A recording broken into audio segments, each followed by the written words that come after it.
Aqui. Ok, nós já começamos então a gravar a nossa aula, tá?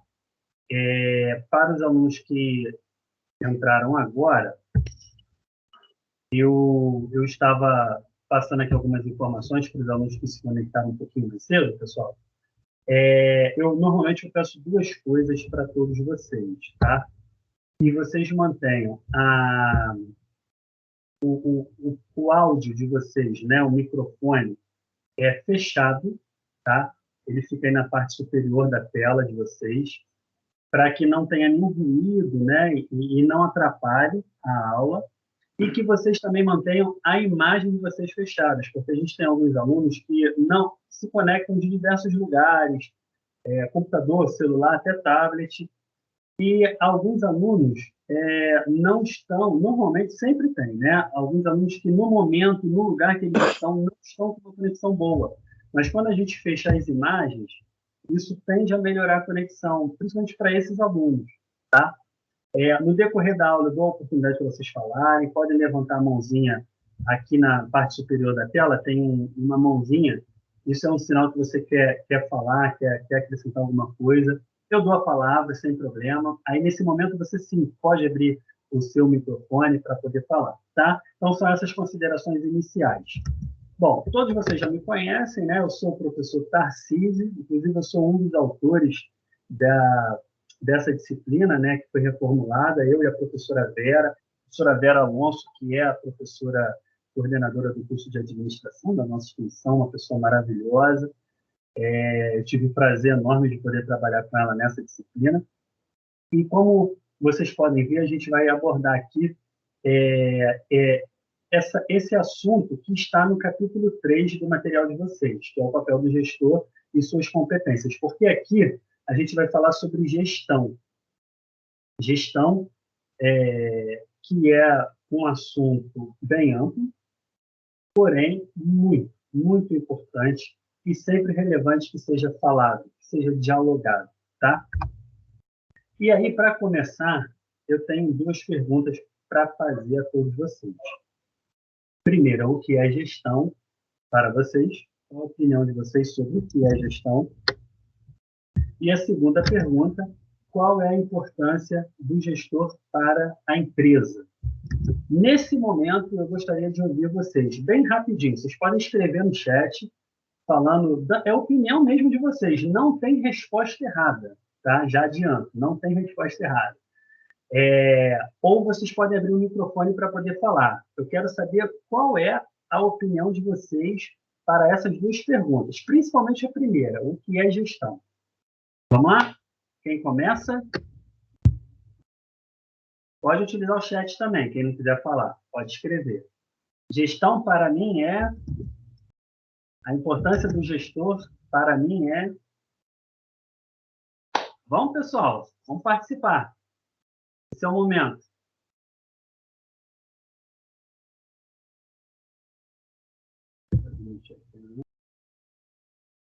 O que é gestão para você? Vocês estão me ouvindo? Ok, a Ana Patrícia, seja bem-vinda.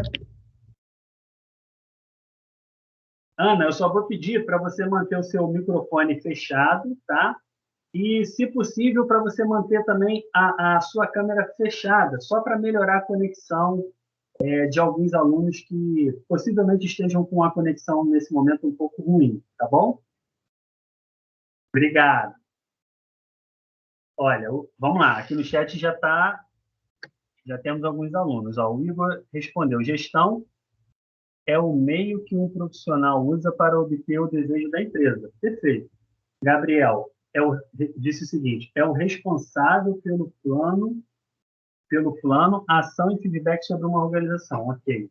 O Igor também, o Igor complementou: o objetivo da empresa. Tá certo. Isso aí. Mais alguém? Alex levantou a mão. Pode falar, Alex. Pode falar ou escrever. Pode falar, Alex. Vamos lá? Direcionamento, isso aí. A Fabiana está dizendo que gestão é direcionamento. É isso aí. Cleciana, a gestão para mim é saber administrar e liderar uma empresa e sua equipe de forma objetiva e prática. Ótimo. Nada melhor do que objetividade e praticidade, né? Isso realmente, inclusive, faz muita falta. Perfeito. Bom, eu queria mesmo ouvir vocês, é rápido mesmo, só para entender como vocês veem o que é a gestão. O Gabriel está até complementando aqui que, para ele, a prática estuda ciência social, direção, pessoas, recursos ou negócio. É isso aí. Gestão, para mim, é administração. O Alex respondeu. Perfeito. Vocês podem observar, o pessoal aqui continua respondendo. Estou lendo aqui, está certo, tá? Wagner, Rodrigo, é isso aí. Vocês podem acompanhar, pessoal, aqui no chat, o que os colegas estão escrevendo. Vocês podem observar, essa pergunta é até proposital, porque para poder mostrar para vocês o seguinte, vocês podem observar que quando a gente pergunta o que é gestão, vocês podem ver que tem várias definições para essa pergunta, né? Várias respostas, mas que elas estão certas, porque falar de gestão é algo muito amplo. Quando a gente fala de gestão, a gente não pode deixar de falar. A gente tem que mencionar, né? Liderança, boas práticas, uma liderança humanizada também, né? A gente pode falar sobre controle, inteligência emocional, enfim. A gente pode trazer muitas definições, e todas elas têm seu sentido de ser, e estão certas, né? Assim como vocês, eu trouxe também algumas definições para vocês refletirem. Lembrando que todas essas que os colegas apresentaram estão corretas, tá? Todas elas têm seu sentido, estão corretíssimas, certo? Mas vocês podem ver aqui o seguinte, a primeira que eu trouxe, gestão significa gerenciamento, administração realizada por uma ou mais pessoas, ou seja, aqui a gente está falando de liderança.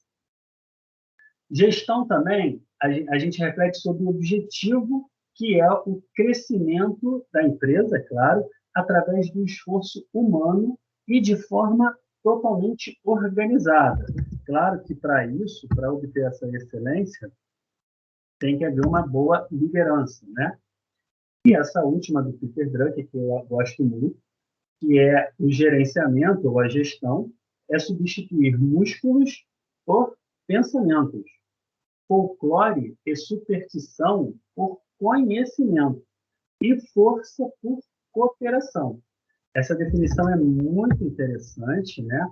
Porque mostra a importância do conhecimento, dos pensamentos, da coletividade, da cooperação, da equipe, né? A equipe trabalhar dessa forma. Isso é muito importante. Na era do conhecimento, a capacidade de obter resultados por meio da equipe tornou-se prioritária, uma vez que o conhecimento encontra-se na mente das pessoas e transformá-lo em resultados exige grande habilidade e conhecimento de administração. Vou repetir, prestem atenção nessa frase aqui que eu destaquei para vocês, que inclusive está no material de vocês.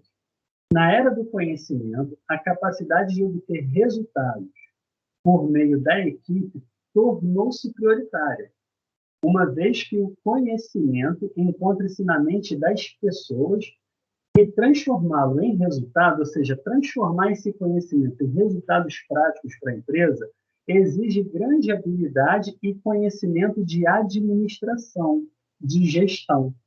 Por isso que é importante vocês, enquanto alunos de um curso universitário, seja ele bacharelado ou tecnólogo, não importa, é uma graduação e é um curso que vocês fazem que tem a parte da gestão ali envolvida, lembrando que aqui na nossa disciplina nós temos alunos de gestão pública, de administração, de contabilidade, de marketing, gestão hospitalar, logística e alguns outros, tá certo? Ou seja, todos os cursos da nossa instituição que trabalha com essa parte também de gestão, esses cursos têm essa disciplina de PGA, e é por isso que a gente está destacando, nós estamos destacando hoje aqui essa abordagem da gestão, porque vocês precisam refletir sobre isso.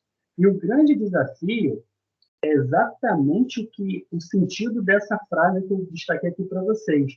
É a habilidade que vocês têm que ter enquanto gestores ou futuros gestores, tá certo? De transformar conhecimento que estão na mente das pessoas, transformar esses conhecimentos em resultados para a empresa. E isso vocês vão conseguir fazer através de um mínimo conhecimento, obviamente, de gestão, não só isso, mas entendendo também a sua empresa, exercendo sua liderança, sabendo administrar bem a equipe. Tá? Eu trouxe aqui um exemplo do Clube de Regatas do Flamengo, um exemplo prático e rápido, só para mostrar para vocês uma reflexão também sobre a gestão que esse clube ele sofreu profissional, que aconteceu lá atrás, em 2013, e por conta dessa gestão profissional, a transformação que ao longo desses anos o clube veio sofrendo, uma transformação positiva, tá certo? Em 2013, um grupo de gestores assumiu, né, ganhou a eleição e assumiu, no início de 2013, a gestão do clube. Eu digo grupo porque realmente foi um grupo.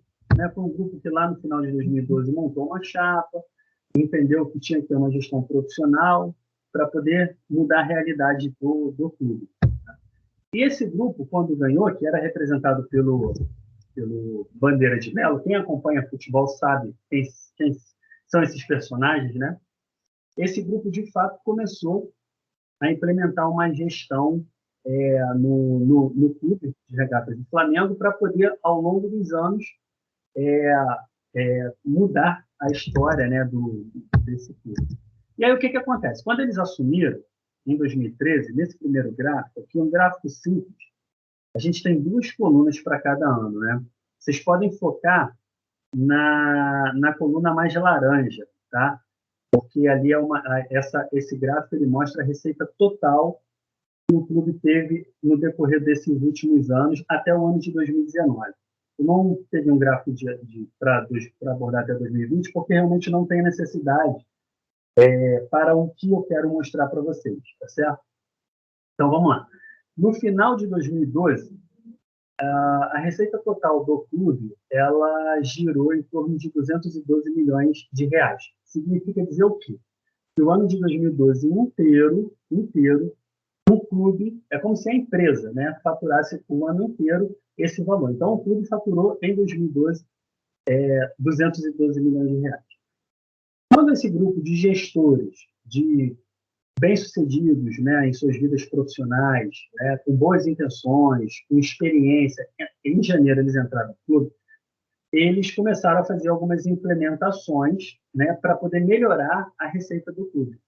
Então, em 2013, teve um pequeno aumento, no final de 2013, o ano de 2013 inteiro, subiu para 273 milhões, em 2014 subiu para 347 milhões, em 2015 356, e aí ela foi subindo, ou seja, a receita, o que o clube foi arrecadando ao longo do ano, né, foi aumentando gradativamente. Teve uma pequena queda de 2017 para 2018, mas teve uma grande alavancagem para 2019, quando faturou quase 1 bilhão de reais. Então, isso aqui já mostra o seguinte: lá em 2013, as ações, as estratégias que esse grupo de gestores eles utilizaram, né, e a gente vai falar já sobre isso, surtiu efeito. Porque uma das primeiras coisas que eles identificaram é o seguinte: olha, a gente precisa aumentar essa receita. E isso, ao longo dos anos, foi acontecendo. Nesse segundo gráfico, vocês podem... É um gráfico sobre a dívida do clube, a dívida da empresa Flamengo. Quando esse grupo ele entrou em 2013, no início, lá em janeiro, eles já identificaram que tinha que ter uma auditoria externa, ou seja, eles tinham que contratar uma empresa séria para fazer uma auditoria no clube, para levantar exatamente quanto que era a dívida daquele clube, naquele momento. E aí eles contrataram uma empresa de grande porte, multinacional, que opera em vários países do mundo, que é respeitadíssima, tá certo? E essa empresa levou menos de 3 meses, se não me falha a memória, para conseguir finalizar esse trabalho de levantamento da dívida. E a dívida girava em torno de 800 milhões. A gente tem que olhar para o ano de 2012, porque é quando a gente está falando de uma auditoria que aconteceu no início de 2013, mas eles estão levantando a dívida até ali. Então, a dívida até ali é mais ou menos o que tinha de dívida até 2012, né? Que era em torno disso, 800 milhões de reais. Aí, além do objetivo, claro, de aumentar as receitas, que vocês viram aqui nesse gráfico anterior, eles identificaram que tinha um outro objetivo claro. A gente precisa reduzir a dívida desse clube, dessa empresa, porque não adianta a gente aumentar só a receita se a dívida ela também está lá em cima, né? Então, esse é o raciocínio. Então, a gente tem dois objetivos aqui claros. Primeiro, a gente precisa aumentar essa receita. Segundo objetivo, a gente precisa diminuir essa dívida. Porque na medida que a gente consegue diminuir a dívida ao longo dos anos, a gente tem uma capacidade financeira maior de reinvestir nesse clube, certo?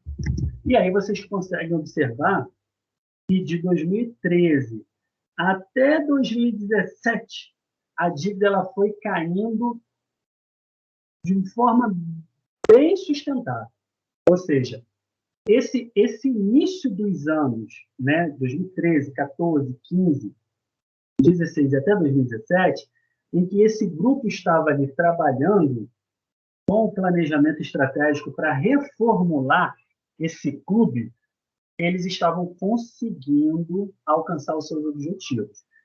Depois de 2017, teve um pequeno aumento da dívida, só que eu sempre falo para os alunos o seguinte, e isso eu já ouvi muito dos especialistas na área de finanças. Quando a sua empresa, toda empresa tem dívida, toda empresa tem dívida. O importante, o problema não é ter dívida, o problema é você não conseguir pagar a sua dívida, né? Então, as empresas, grandes empresas, elas têm as suas dívidas, isso é natural. O que ela tem que se preocupar é que ela mantenha sempre a capacidade para todos os anos ela conseguir pagar as suas dívidas no sentido de, principalmente as dívidas de curto prazo, né? Você tem as de médio e longo prazo. Por exemplo, longo prazo são dívidas que vão vencer daqui a 2 anos, 3 anos. A de curto prazo vai vencer ainda esse ano, normalmente daqui a 3 meses, né? Quando está no início do ano, normalmente daqui a 6 meses, ou seja, no meio do ano, né? Então, esse é o raciocínio. Quando o Flamengo ele aumenta essa dívida no ano de 2018 e 2019, aqui a situação já estava muito mais controlada. Então, aumentar uma dívida aqui um pouquinho, ou mais ou menos, não prejudicaria a capacidade financeira do clube, porque as coisas estavam bem controladas. Tá? E nesse último slide, que é uma terceira coisa que vocês precisam saber, foi a capacidade que o clube precisava ter para poder investir no seu próprio patrimônio, né? Lembrando que quando a gente fala de Flamengo, assim como qualquer outro grande clube do futebol brasileiro, e a gente tem vários, o forte é o futebol, né? O Flamengo tem basquete, vôlei, remo, mas o forte é o futebol. Então, ter capacidade financeira para, ano após ano, poder investir milhões de reais no seu principal ativo, que é o futebol, era um grande objetivo e era uma das razões, né, um dos elementos, vamos dizer assim, que contribuiria para melhorar o clube, para melhorar a estrutura do futebol, para melhorar o elenco e, consequentemente, esse elenco ganhar títulos. No ano de 2013 inteiro, o que o Flamengo conseguiu investir no futebol foi em torno de 180 milhões de reais. Para quem não entende do negócio futebol, porque o futebol é um grande negócio no mundo inteiro, e não é diferente no Brasil, é um esporte que movimenta milhões de euros, né? Vamos falar do euro, que é uma das principais moedas. Isso não é diferente aqui, mesmo ele movimentando em nossa moeda real, falar de 180 milhões não é muita coisa, porque o que isso aqui envolve são cifras altíssimas. Então, aqui, Quando eles entraram no início de 2013 e olharam para trás, verificaram que em 2012 o clube só teve a capacidade de investir 165 milhões. E eles falaram o seguinte: bom, a gente precisa de um terceiro fator, a gente precisa criar uma estrutura no clube, né? Essa mudança precisa, essa gestão precisa funcionar de forma que o clube, a empresa Flamengo, tenha condições de reinvestir, né? E, consequentemente, a partir daí melhorar. Então, são 3 objetivos claros. O primeiro slide, aumentar as receitas gradativamente. O segundo slide, diminuir a dívida. E, consequentemente, se isso acontecer, você passa, ao longo dos anos, ter capacidade de investir mais. E isso aconteceu. Em 2013, 14, 15, o valor de investimento no clube ele foi basicamente o mesmo. Ele teve até uma queda. Quando você analisa 2013 para 2014, e principalmente 2014 para 2015, vocês podem observar que foi diminuindo. Mas por quê? Porque no início dessa gestão, o objetivo não era gastar muito dinheiro no futebol. Precisava organizar a casa. Estava toda desorganizada. Muitas dívidas, muitos problemas para serem resolvidos, né? Mas, a partir de 2016, o gráfico ele começa a subir. Ele sobe em 2016 para 200, em torno de 200 milhões. Ele sobe em 2017 para em torno de 350 milhões. Em 2018, ele mantém mais ou menos ali o mesmo valor do ano anterior, 350 milhões, em torno disso, de investimento naquele ano no futebol. Quando chega em 2019, o que o clube conseguiu investir no futebol foi acima de 600 milhões de reais. Não é uma regra. Quanto mais você investe, você de fato vai ganhar títulos, que é o grande objetivo de qualquer clube. Mas quanto mais você investe, aumenta a chance de você conquistar títulos, porque você tem a capacidade de montar uma boa equipe, né? Vocês podem ver quem acompanha o futebol brasileiro pode ver hoje o Atlético Mineiro, que conseguiu montar um grande time, porque fez grandes investimentos. Numa estrutura diferente dessa do Flamengo, porque ali tem outros investidores, né? Mas está acontecendo. Por que eu estou mostrando isso aqui para vocês, né? Para falar do Flamengo? Para você, é só um exemplo, e não é porque eu sou flamenguista, não, eu sou flamenguista, mas esse exemplo aqui, nem todo mundo, até aqueles que acompanham o futebol, tem essa noção. Isso aqui que eu estou mostrando para vocês é para dizer o seguinte: uma gestão profissional, séria, que tenha objetivos claros, que faça um bom planejamento, né, consegue mudar a história de uma empresa. Assim como uma gestão ruim, péssima, ela pode assumir uma empresa que está em perfeito estado e acabar com essa empresa. Significa dizer que o que esse grupo de gestores vem fazendo e ainda fazem no Flamengo, desde 2013, é um caminho certo. Mas, se esse grupo de gestores começar a mudar o sentido da gestão, do ponto de vista negativo, ou se entrar um outro, assumir um grupo que não siga esse caminho, provavelmente vai arruinar tudo isso. Até porque para arruinar é mais rápido do que você construir, né? É sempre o exemplo de uma casa. Para você levantar uma casa bem estruturada, vai demorar um pouco. Mas para você destruir, ó, é assim. E é assim com tudo na nossa vida, inclusive em gestão. Então, eu trouxe esse exemplo para vocês poderem refletir sobre a importância e o que uma gestão, de fato, profissional, séria, pode fazer em qualquer empresa, tá? E aí, perdão, dando continuidade aqui no nosso conteúdo, alguém quer fazer alguma pergunta? Gostaria de fazer um comentário? Pode abrir o microfone ou escrever no chat.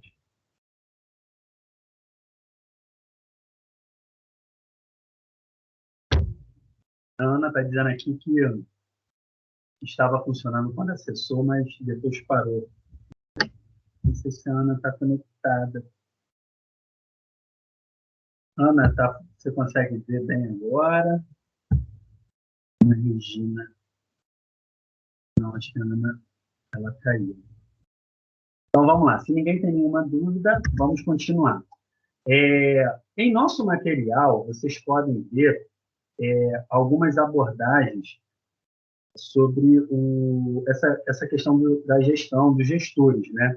E uma delas é esse destaque que nós demos ao falar das competências, habilidades e atitudes que são fundamentais ao gestor, tá? É perceptível que a sociedade e o mundo estão se transformando e novos fatores estão se tornando importantes a cada dia para um gestor. A revolução tecnológica gerou novos cenários históricos e novas características que impactam as iniciativas organizacionais. Então, dentro desse contexto, as diversas áreas do conhecimento estão requisitando um aprendizado permanente. Não existe um gestor que seja ideal para tratar de todas as situações. As empresas necessitam de gestores com qualidades e qualificações pessoais diferenciadas, ou seja, competências múltiplas. Aqui é interessante essa abordagem aqui final, porque ao mesmo tempo que a gente sabe e reconhece que não existe um gestor que seja ideal para tratar todas as situações, porque não existe realmente essa capacidade em um ser humano de tratar de tudo com alta competência, mas por mais que a gente reconheça que não tem esse gestor, por outro lado, o mercado ele exige que os gestores tenham qualidades e qualificações diferenciadas, ou seja, competências múltiplas.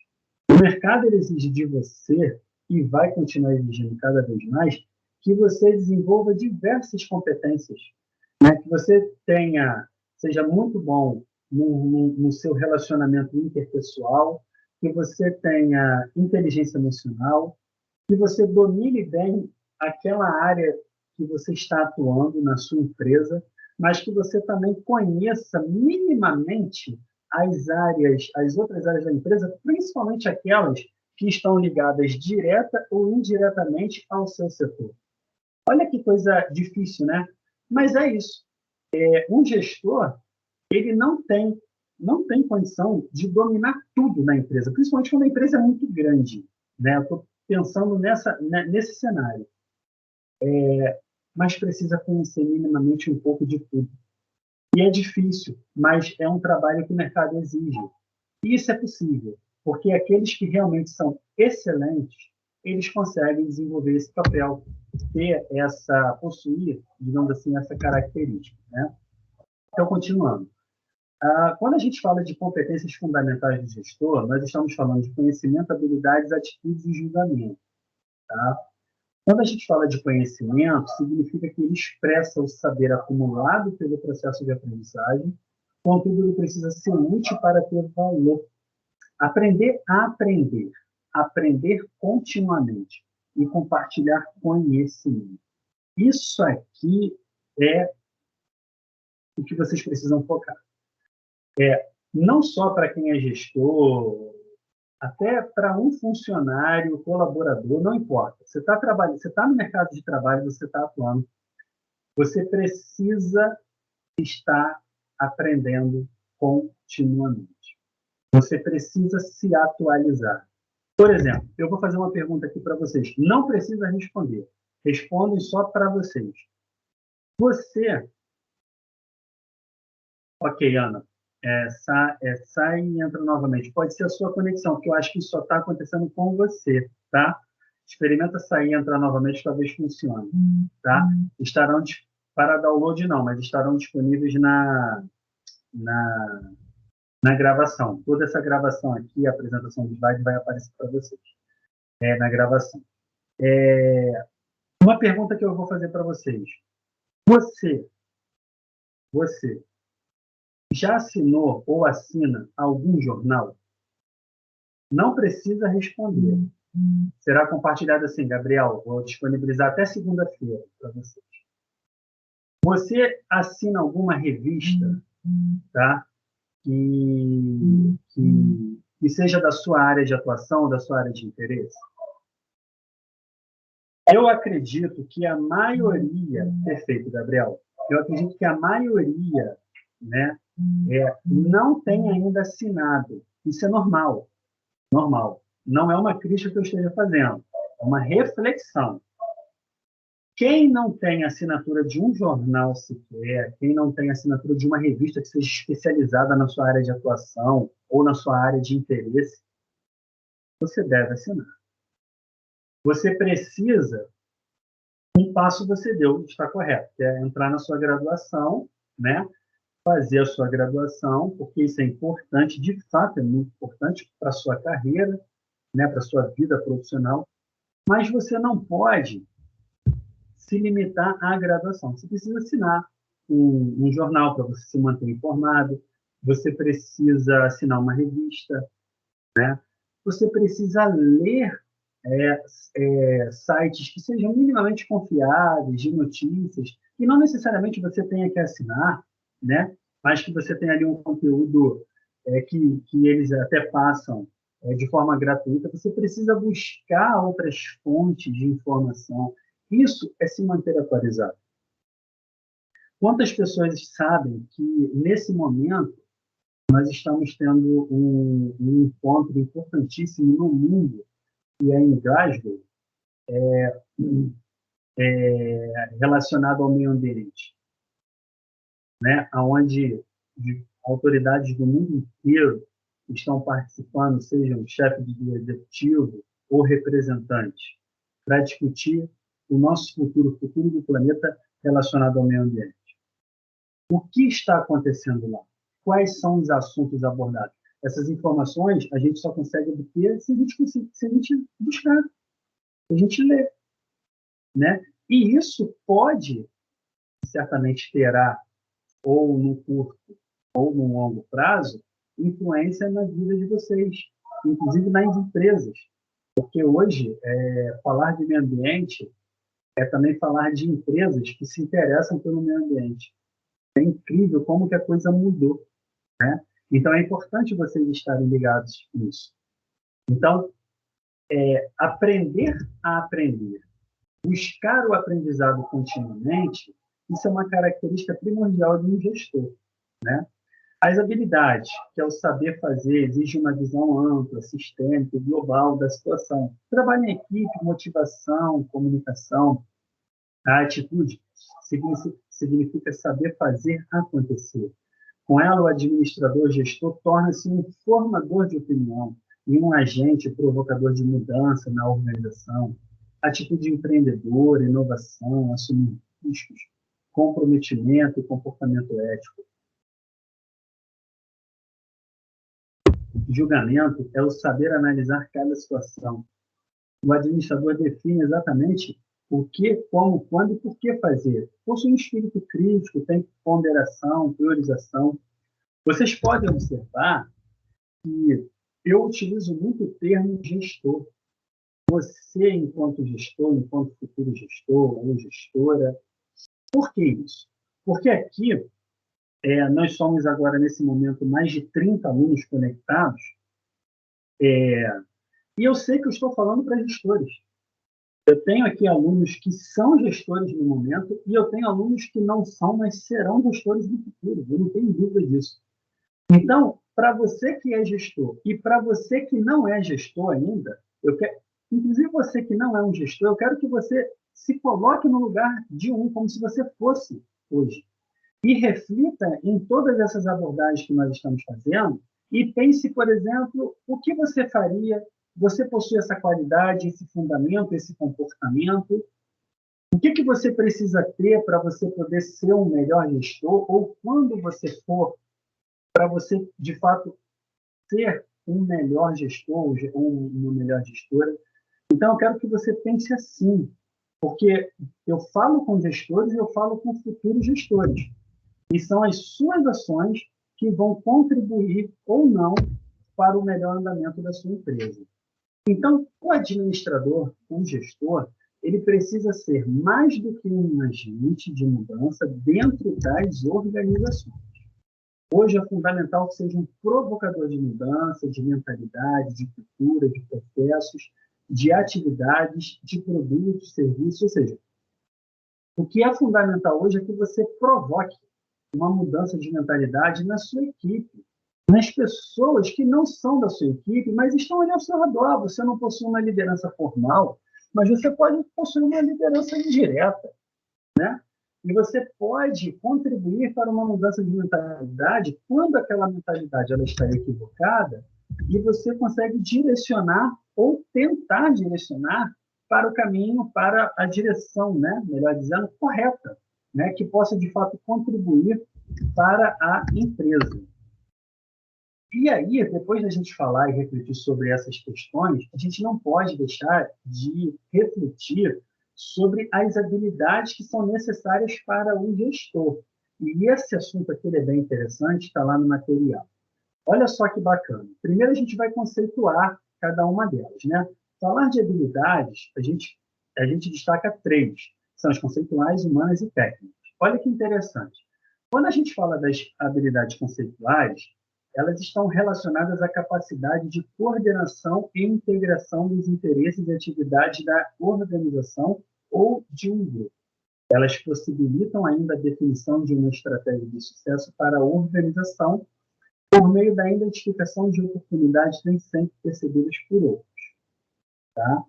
Normalmente, essas habilidades conceituais, elas estão, elas acontecem mais no, no, no, na, na, no nível mais estratégico da empresa, né? Que é aquele grupo de diretores, o presidente.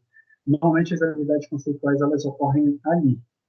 Você tem as habilidades humanas, que se referem à capacidade e facilidade de relacionamento interpessoal e grupal. Ou seja, ela abrange toda a empresa. Você possui habilidade humana é uma necessidade de todos os níveis da empresa. E você tem as habilidades técnicas, que envolvem o uso de conhecimento especializado e facilidade para a aplicação e utilização de procedimentos, técnicas e equipamentos necessários ao desenvolvimento das atividades relacionadas à sua área de atuação. Normalmente é um chão de fábrica, por exemplo. Imagina uma fábrica. São aquelas pessoas que metem a mão mesmo, que estão ali na área de produção, por exemplo. Essas habilidades técnicas, né, elas são mais exigidas para esse grupo, esse nível de funcionários. Isso tudo que a gente está falando aqui, vocês conseguem observar melhor nessa imagem, nessa figura aqui. Tá? Vocês podem ver aqui, olha só, as habilidades conceituais, elas estão aqui em cima. Elas fazem mais parte, elas ocorrem mais no nível estratégico da empresa, que é onde está situada a diretoria. Perceba que ela também ocorre no nível gerencial e também até, de certa medida, aqui no nível operacional. Mas o maior destaque, onde ela mais ocorre com maior frequência, é aqui em cima. Tá? Já as habilidades humanas, ela corta todos os níveis da empresa. Olha só que interessante. Ela pega desde lá de cima a diretoria, ela passa pela gerência e chega até o nível operacional da empresa, que são as equipes e funcionários. Por quê? Habilidades humanas todos têm que ter. Todos. Ela não tem que ser maior em um nível da empresa e menor em outro. Não, tem que ser igual, de preferência em 100%, né? Em cada um desses níveis. Então, ela corta todos os níveis porque ela tem o seu grau de importância que realmente ela se estabelece em todos eles. E quando a gente fala de habilidades técnicas, ela também ocorre em todos os níveis, mas ela é mais utilizada aqui embaixo, no nível operacional, que é quando você tem as equipes montadas, funcionários que realmente metem a mão na obra, na massa, né? Fazem a produção acontecer. Por exemplo, repito o exemplo de uma fábrica. O chão de fábrica, pelo menos aqui no Rio de Janeiro é um termo muito utilizado, que é para se referir àqueles profissionais que trabalham ali na montagem, na produção, né, em alta produção. Ali eles têm que possuir habilidades técnicas. Por mais que sejam até diversas, mas tem que haver habilidades técnicas. Então, as habilidades técnicas, nesse exemplo, por exemplo, também, ela vai ocorrer mais ali no nível operacional. Ela também ocorre no nível gerencial e até lá em cima na diretoria, mas de uma forma cada vez menor.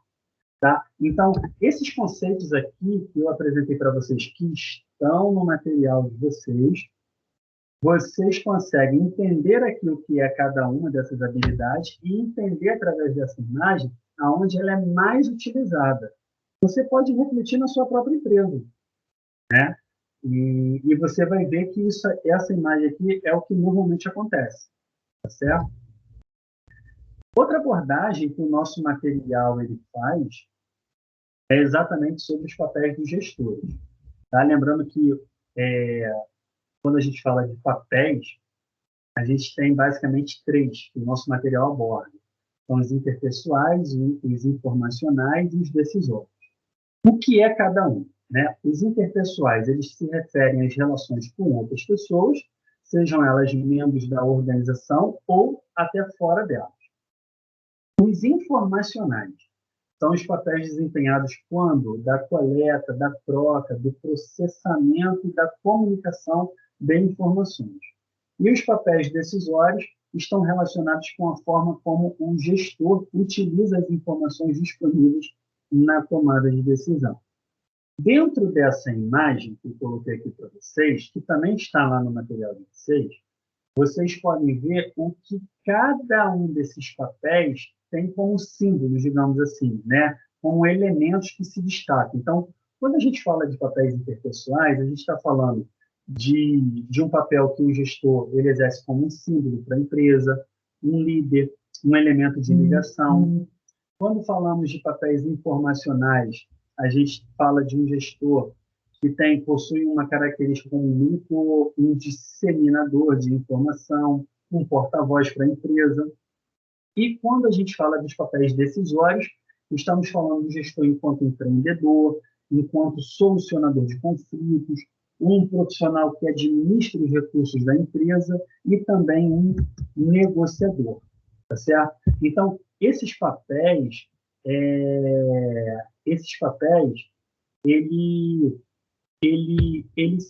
estão inerentes à vida de um gestor, né? E aí, já caminhando para o final da nossa abordagem, a gente, nós colocamos uma reflexão para vocês sobre a quarta revolução industrial, né? Só que para a gente falar sobre a quarta revolução industrial, é importante a gente dar uma passada rapidinho sobre o período e o que representou as três revoluções industriais anteriores. Então, nós temos a primeira grande revolução industrial, que foi de 1750 a 1850 na Inglaterra. Ela foi caracterizada por diversas descobertas, as quais favoreceram a expansão das indústrias, o progresso técnico e científico e a introdução das máquinas. Tá? Ou seja, nesse período, a gente tem a introdução, por exemplo, das máquinas, que começa a produzir os produtos em grande quantidade. Por exemplo, na Inglaterra, na Europa inteira, mas falando da Inglaterra, onde iniciou a Revolução Industrial, você tinha lá um povoado que fabricava toalhas, produzia toalhas, né? Só que é um povoado que tinha capacidade de produzir, um exemplo bem simples, tá, pessoal? 30 toalhas no mês. Com a vinda da grande revolução industrial e, consequentemente, a introdução das máquinas, esse povoado, com as máquinas, passaram a produzir 300 toalhas no mês. Ou seja, as máquinas começaram a produzir em grande quantidade, o que foi denominado de produção em massa, né? Então, isso caracterizou, basicamente, sem querer entrar nos detalhes da história, mas só para vocês se situarem, isso caracterizou, basicamente, a primeira Revolução Industrial. Quando nós falamos da segunda Revolução Industrial, ela foi em sequência. Ela pegou lá de 1850 a 1950, foi um período marcado pela consolidação do progresso científico e tecnológico e foi se espalhando por outros países da Europa, como França e Alemanha. E aí, quando a gente chega na terceira Revolução Industrial, que pegou já o século passado, né, 1950 até a atualidade, a gente entende que foi nesse momento que ocorre um grande avanço da ciência, da tecnologia, da informática, tá? A informática ela teve um grande desenvolvimento nesse período, certo?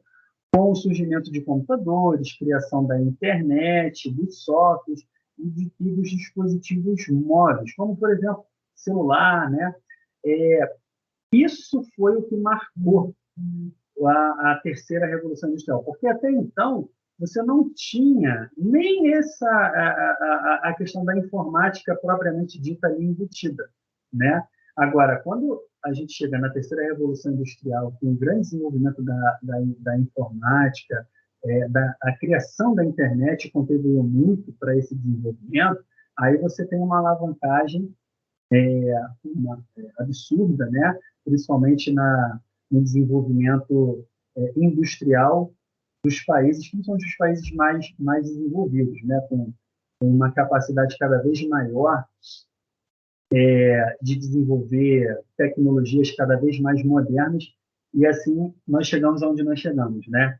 Com celulares, você faz tudo, né? Tudo. Há 20 anos atrás é interessante, ninguém imaginava, 20 anos ou um pouco mais, ninguém imaginava poder acessar uma conta de um banco no celular. Façam esse raciocínio, né? Principalmente aqueles que são um pouquinho mais velhos, né? Ninguém imaginava muita coisa que a gente tem hoje, não é verdade? Eu estava vendo uma entrevista esses dias e a pessoa estava falando, citou o, o videocassete, né? A fita. Eu era criança quando eu via os filmes ia na locadora alugar, né? E para quem não é dessa época, que foi logo ali, literalmente não tem muito tempo, a fita era uma coisa mais ou menos desse tamanho, assim, né? E aí a coisa evoluiu para DVD, né? E cadê o DVD hoje? Já pararam para pensar nisso? Não tem. Hoje é tudo. Eu não tenho um pendrive aqui, mas eu ia falar pendrive. Desse tamanhozinho. Você tem ali centenas de filmes. E nem precisa estar ali, já está na internet, já está no streaming, já está numa Netflix da vida, no Amazon, né? Ou então numa TV fechada, que você pode já alugar ali um filme que acabou de lançar. Você não tem mais os filmes, praticamente não tem mais gravado em alguma coisa, não tem, acabou. Há 20 anos atrás era locadora. Como a coisa mudou, né? E eu só estou citando um exemplo. Nós poderíamos citar muitos outros exemplos do avanço da tecnologia. Então, eu falei tudo isso, essa pequena abordagem, só para vocês se situarem nas revoluções industriais, para a gente poder refletir sobre. Hoje a nuvem, isso aí. Gabriel respondeu aqui. E é isso mesmo. Para a gente poder refletir sobre a indústria 4.0, né, que foi é um conceito também denominado como a quarta revolução industrial. Ele é recente e foi utilizado pela primeira vez na feira de Hannover, em 2011, na Alemanha, com base em um projeto desenvolvido pelo governo alemão, contendo estratégias relacionadas ao avanço e à utilização de novas tecnologias aplicadas aos processos de manufatura. A indústria 4.0 está diretamente relacionada às inovações tecnológicas e à automação dos processos de trabalho e também das funções realizadas pelos profissionais das empresas.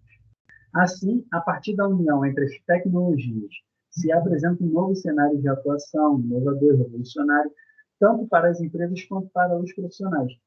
Um dos pilares da produção 4.0 é a inteligência artificial, que promove a agilização e a transformação de toda a cadeia produtiva de um negócio. É nesse novo contexto que as empresas não possuem mais como principal foco o desempenho de funções repetitivas. O que se busca são soluções personalizadas, eficientes e criativas, ficando com as máquinas a função de apoio aos profissionais, a fim de que possam atuar com mais eficácia. Só dar uma pausa aqui. Quando a gente fala de eficiência e eficácia, a gente está falando o seguinte. Basicamente, a eficiência ela é o processo. É você fazer com a sua equipe da melhor maneira possível,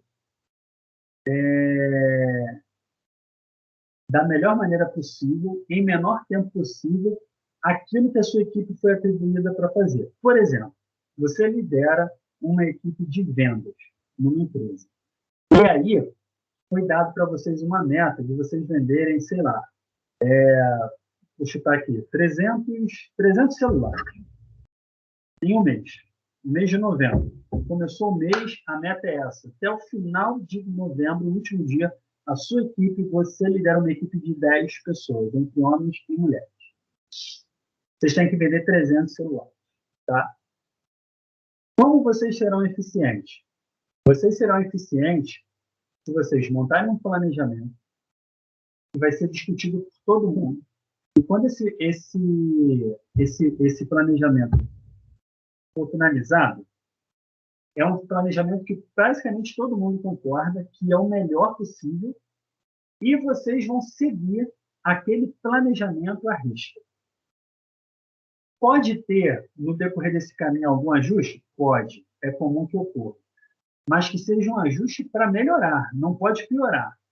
E vocês vão tentar fazer tudo conforme planejado. Isso, basicamente, é você e a sua equipe ser eficiente, porque vocês estão fazendo tudo aquilo que foi discutido, pensado, racionalizado, e que vocês entendem ser o melhor caminho para vocês conseguirem vender 300 celulares. Então, trabalhar exatamente dentro do horário, abranger aquela região para vocês poderem vender, enfim, fazer tudo o que o planejamento identificou como necessário. Isso é ser eficiente e fazer tudo da melhor maneira possível em menor tempo possível. Então, isso é possuir eficiência. A eficácia é quando você consegue alcançar a meta. Então, se vocês baterem a meta de 300 celulares até o último dia de novembro, vocês foram eficazes. Tá certo? Então, essa é a diferença. Ser eficiente é fazer o processo da melhor maneira possível, dentro do menor tempo possível. Ou seja, cada vez melhor, cada vez melhor. E ser eficaz é quando vocês alcançam os objetivos. Então, quando a gente fala aqui que a indústria 4.0, o que ela busca são soluções personalizadas que são eficientes, é isso.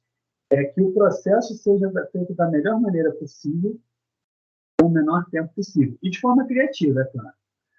Ficando com as máquinas a função de apoio aos profissionais a fim de que possam atuar com mais eficácia, ou seja, alcançar os seus objetivos, né? E sempre alcançar os seus objetivos. A reflexão sobre o novo perfil dos profissionais, ela teve início em meados da década de 80 com a gestão da qualidade e a reengenharia, que são assuntos abordados também na nossa disciplina, né? E se tornou uma constante no mundo empresarial a partir dos anos 90 com a chegada da globalização. Então, o que vocês precisam entender é que quando a gente fala de indústria 4.0, a gente está falando também de quarta revolução industrial, a gente fala de alta tecnologia. Uma tecnologia, por exemplo, que se destaca com a inteligência artificial, né? E isso é muito importante. Isso ajuda muito as empresas a serem mais eficientes, mais eficazes, mais criativas, mais inovadoras, né? A gente não vai se aprofundar nesse assunto, mas é só para vocês entenderem o mundo que nós vivemos.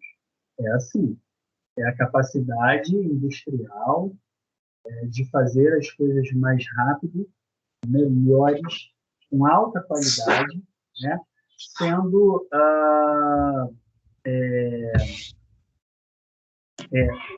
um auxílio grande da própria inteligência artificial.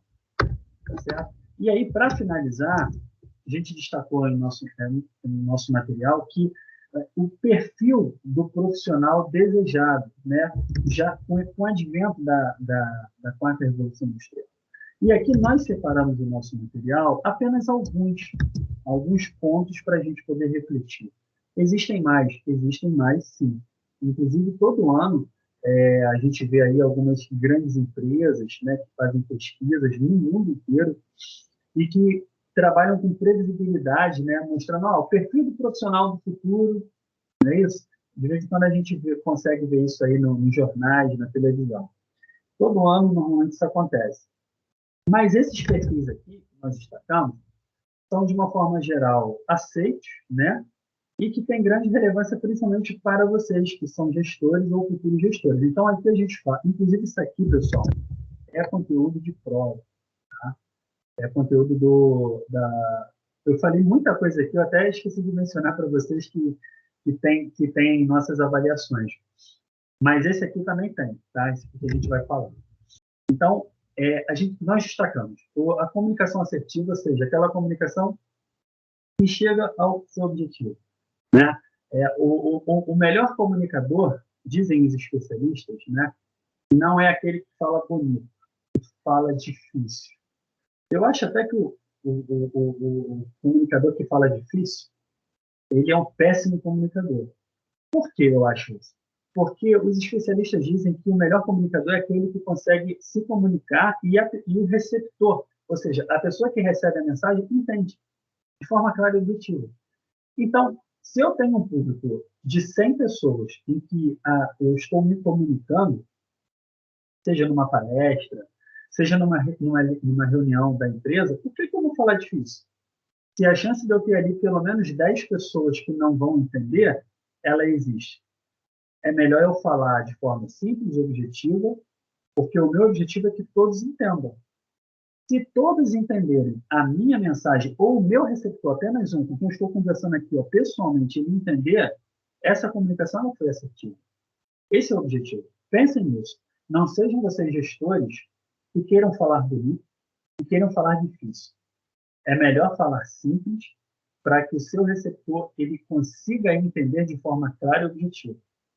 Certo?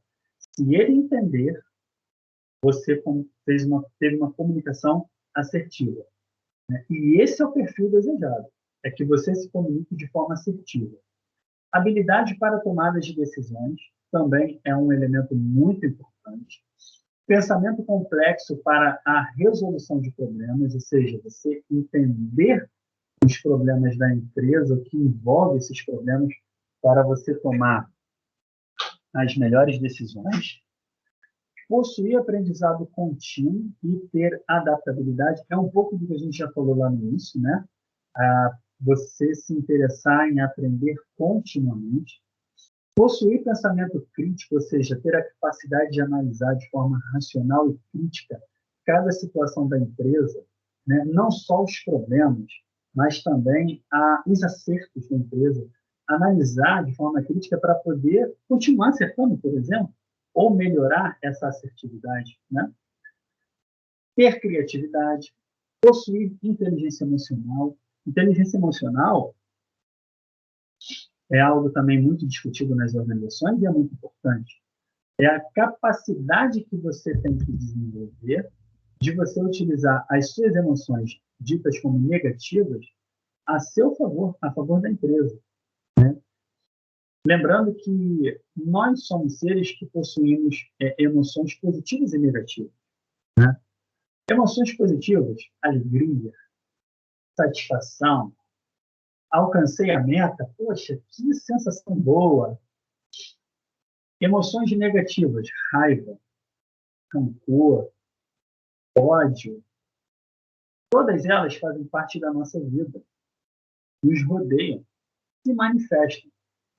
O que você tem que fazer é utilizar cada uma delas, principalmente as negativas, a seu favor. Como que eu faço para poder utilizar as emoções negativas a meu favor? Primeiro, você precisa controlá-las. Uma situação difícil, de raiva, sua equipe não bateu a meta, você precisa pensar nisso e utilizar esse fato para no próximo mês você conseguir reverter e bater a meta da venda dos 300 celulares, por exemplo. Só estou dando um exemplo bem simples para vocês entenderem, né, como funciona, o que é e o que tem que ser feito. Então, basicamente é isso. As emoções negativas, a melhor forma, uma das coisas principais que cada um de nós, incluo nessa também, a gente tem que fazer é controlá-las. E não é uma tarefa fácil. Não é. Hoje já é muito falado nas organizações, por exemplo, que os gestores eles têm que fazer meditação. Eu fiz yoga durante um tempo da minha vida. Isso já tem um tempo. Eu fiz durante um tempo e já tem um tempo. Quando eu fazia, isso deve ter mais de 10 anos. Eu adorava. Eu encontrei uma professora maravilhosa e era muito bom. Me deixava num estado de espírito muito mais calmo. Na época, muitas pessoas achavam aquilo estranho, né? Mas hoje é o que é mais falado. Quando a gente fala de meditação, fazer yoga é uma coisa que está inerente. Apesar de você não precisar fazer yoga para meditar, né? Você pode só meditar. Mas aí a prática da yoga, por exemplo, ajuda muito, muito, muito mesmo na meditação. Mas você tem outras técnicas, né? Você tem pessoas até na internet dando aulas para poder meditar.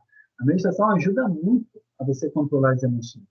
Por isso que já foi identificado a sua importância e hoje nas organizações é muito falado. Muitos gestores fazem meditação, não necessariamente yoga, né? Mas fazem meditação. Eu recomendo a todos. De vez em quando eu faço meditação.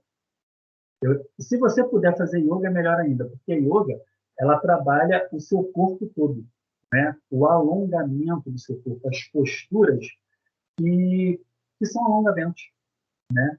E aí, com a prática, meu Deus, você vai fazer coisas que você nem imagina, né? É muito bom. Então, inteligência emocional, confiabilidade, trabalho em equipe, organização, senso de liderança, conhecimentos digitais, são elementos que compõem o perfil do profissional desejado. É óbvio que você não vai possuir todos de uma vez. Você já tem alguns inerentes a você, né? Mas é importante que você veja aqueles que você são seus pontos fracos, digamos assim, e que você precisa trabalhar neles para você poder melhorar, né? Então, é apenas para vocês poderem refletir. Esses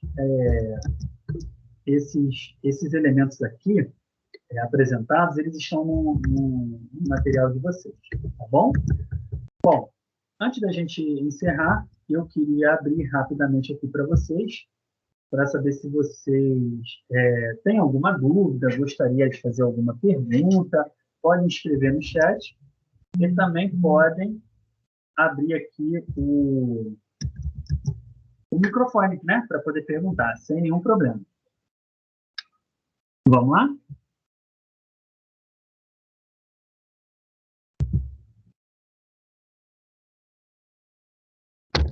Ninguém? Professor, eu queria fazer uma observação.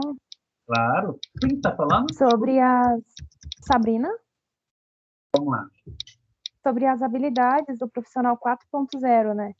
A gente sempre vê que as empresas sempre colocam isso como um porém. Você só consegue entrar aqui e permanecer se você tiver tal habilidade. Se a gente tiver metade das habilidades que estão aí, a gente já consegue fazer muita coisa, né? E que quanto mais a gente se cobra, menos a gente vai conseguir ter essas habilidades. Então, eu só queria falar para todo mundo ficar tranquilo, por mais que seja muito difícil durante a pandemia, todo mundo, não sei como é que está a situação de vocês, mas que fiquem tranquilos e faça yoga, meditação, cuidem de vocês mesmos. Perfeito, Sabrina, né? Ótima colocação, é isso mesmo. Nós somos muito cobrados, né? Enquanto funcionários, enquanto gestores, nós de fato precisamos desenvolver habilidades, não só para a função que a gente está exercendo para a empresa, para a própria empresa, mas também para o nosso próprio desenvolvimento. Mas a gente também precisa se cuidar, né? E entender também que tudo tem o seu tempo. E o que a gente precisa fazer, né? É se propor fazer, ter a atitude de fazer o que tem que ser feito, né? Então, excelente colocação. Excelente colocação. Pessoal, alguém mais quer fazer algum acréscimo?